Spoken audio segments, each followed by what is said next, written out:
let's clear up a common misconception. When people say train your back, most beginners assume it's one big muscle. In reality, your back is a complex group of muscles, each with its own functions and movement pattern. Who or what are the main players? The latissimus dorsi, responsible for pulling movements and giving that wide V shape. Your trapezius, support posture, scapular control and vertical pulling. Your rhomboids stabilize the shoulder blades. Your teres major and minor, part of the rotator cuff and assist in shoulder extension and stabilization. And final, your spinal erectors, key for posture and static holds. Now the challenge in calisthenics is you're working with your body weight. So how do you train all these areas effectively? Let's break it down. First, Australian pull-up.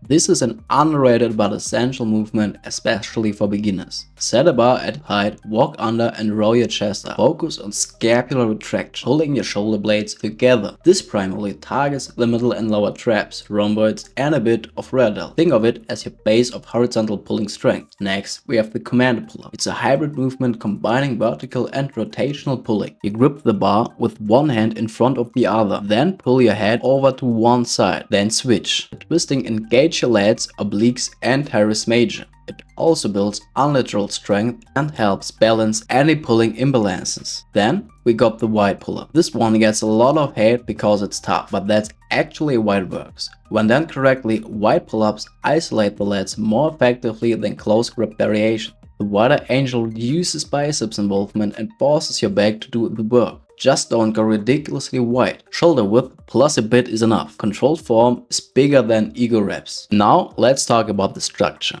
The back responds well to a mix of volume and intensity. Early on, volume builds endurance and coordination, so do sets of 8 to 12 reps if possible. As you get stronger, focus on intensity, so add a backpack, weighted vest or dip belt for resistance. Also, don't neglect static work. Movements like tuck front lever or isometric scapular holds build deep postural strength and teach your body to control tension, critical for higher level skills. A simple but effective setup might look like this: 3 sets of Australian pull-ups, 3 sets of commando pull-ups and 3 sets of wide pull-ups, and also optional 2 to 3 sets of isometric front lever work. Also very important, rest 60 to 90 seconds between sets if you're going for endurance, or 2 to 3 minutes if you're going for strength.